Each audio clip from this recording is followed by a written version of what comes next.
আজি মই এটা সুজি ৰেচিপি দিব ওলাইছো গতিকে ভিডিওটো আপোনালোকে হেকলৈ চাই থাকক কি ৰেচিপি বনাব ওলাইছো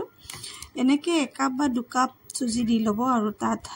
এনেকে 1 কাপ বা 2 কাপ পানী দি লব দিখনে 10-15 মিনিট মান তিয়াই থৈ দিব আৰু ইয়াত এটা সৰু বিলাহী আৰু পিয়াজ এনেকে মই কাটি ললো আপোনালোকে জলকীয়া বা ক্যাপসিকাম ব্যৱহাৰ কৰিব পাৰে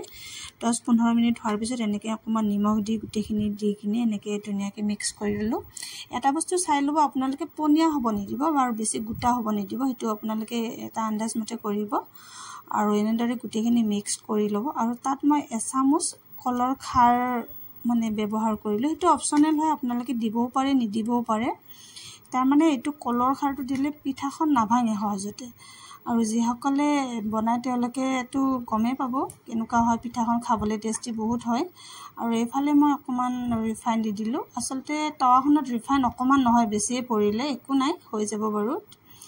আৰু এফালে মই পিঠাখন এনেদৰে বনাইছো আপোনালোকে এবাৰ ট্ৰাই কৰিব পাৰে আসলতে খুব হেলদি ব্ৰেকফাষ্ট হয় আৰু বাচ্চাবিলাও টিফিনতো দিব পাৰে আৰু এয়া মোৰ পিঠা এখন হৈ গল ধুনিয়াকে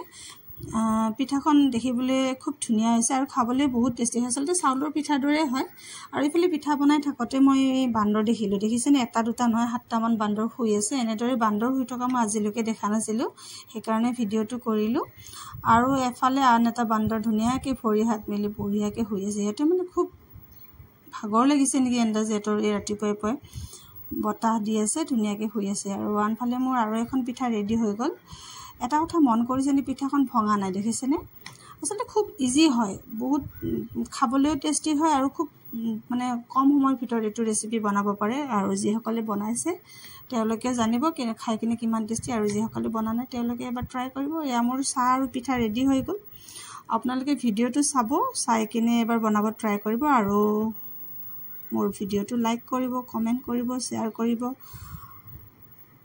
থ্যাংক ইউ হেকলৈ ভিডিওটো